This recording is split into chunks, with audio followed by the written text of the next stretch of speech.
नमस्कार दोस्तों, मैं खुशी आपका बहुत बहुत स्वागत है हमारे चैनल स्वयं की खोज में। तो दोस्तों, हम अपने ऊर्जा की यात्रा के बारे में आपसे बात कर रहे थे। तो हम आज करेंगे अपने तीसरे चक्र मणिपुर के बारे में बात।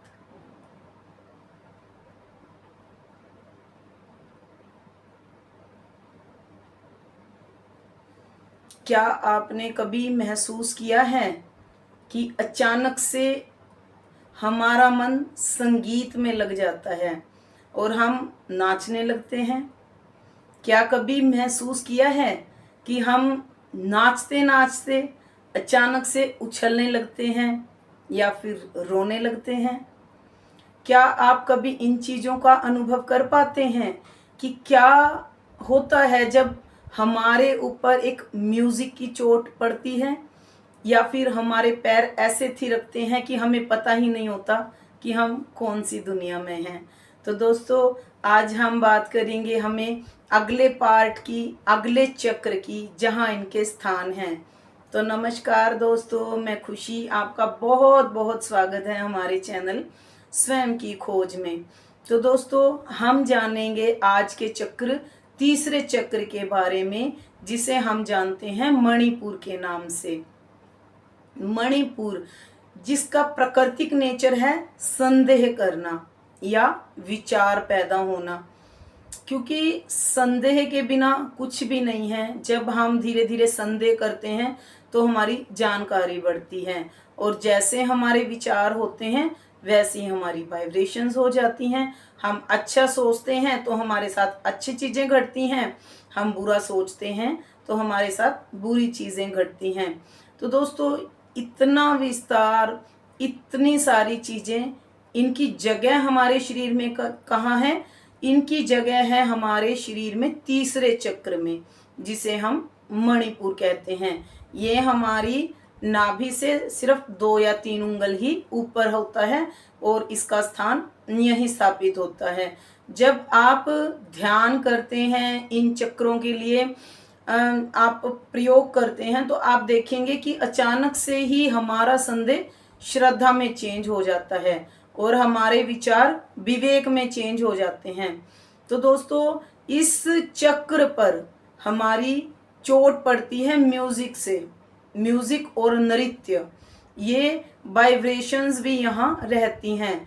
आपने कभी कभी देखा होगा कि जब आप अचानक से डांस कर रहे हैं या फिर आप गाना गा रहे हैं या फिर आप गाना सुन रहे हैं, इन सब चीज़ों के घटते घटते घटते घटते आप एकाग्र होने लगते हैं और अचानक से आप सारी चीज़ों को भूल जाते हैं, अपने दुख को भूल जाते हैं, अपने काम को भूल जाते हैं।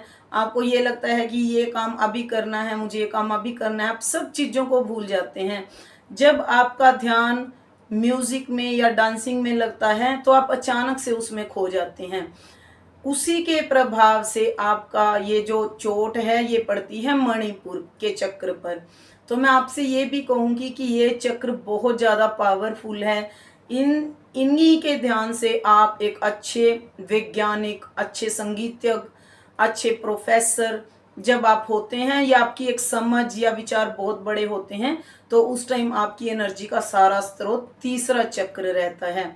तो दोस्तों, अगर आपका तीसरा चक्र खराब हो जाए तो आपके सोचने समझने की शक्ति बिल्कुल ही बेकार हो जाती है। तो मैं आप सबसे यही कहूँगी कि अगर आप प्रयोग करना चाहते हैं तो आप कभी भी इतने ध्यान से म्यूज़िक सुनिए कि आप अपने विचार एकदम से भूल जाएं, अपनी समस्याओं को भूल जाएं, या नृत्य करते करते इतने एकाग्र हो जाएं आपको लगे कि मैं एक ही जगह, एक ही ऊर्जा बन गया। तो इस तरह से दोस्तों, जब इस तीसरे चक्र के प्रभाव में हम आने लगते हैं तो हमारे सारे संदेह मिट जाते हैं, हमारी सारे संदेह श्रद्धाओं में बदल जाएंगे, हमारे सारे के सारे विचार विवेक में बदल जाएंगे। तो तीसरे चक्र के साथ साथ जब हमारी बुद्धि भी खुलेगी तो वो हमें बिल्कुल एकाग्र कर देगी। तो दोस्तों, जो भी मित्र इस चक्र के बारे में जानते हैं, समझते हैं, वो हमें अपना अनुभव जरूर शेयर करें। जो मित्र नहीं जानते वो ध्यान करें कि हमारी वाइब्रेशन की चोट, जैसे मान लो आप रसोई में काम कर रहे हो, अचानक से ही आपका बर्तन गिर गया, उसकी साउंड आपको कहाँ चोट करती है? आप किसी मंदिर में जा रहे हो, अचानक से किसी ने बड़े तेज से घंटा बजा दिया, आप देखो कि वो साउंड आपको कहाँ जाके चोट करती है। अगर आप इस विषय में थोड़ा थोड़ा जागृत हो रहे हैं या आप नोट करते हैं कि ये वाइब्रेशन कहाँ चोट करती है, तो समझ लें कि आपका तीसरा चक्र जागृत होता है। तो दोस्तों ये जागृत होना बहुत जरूरी है, क्योंकि पूरे संसार में जिन लोगों के चक्र जागृत होते हैं वो 3 चक्र हैं। मूलाधार चक्र पहले से ही जागृत है। स्वादिष्ठान जब भय लगता है हम जानते हैं कि इसकी ऊर्जा सेकंड पे होती है, लेकिन तीसरा चक्र इन दोनों से ऊपर बहुत ही प्यारा चक्र है। यहाँ आपका डर अचानक से खत्म होता है और आप एकाग्र होना शुरू हो जाते हैं। तो दोस्तों अपने अनुभव हमें जरूर बताएं, और मुझे सुनने के लिए आपका बहुत बहुत धन्यवाद।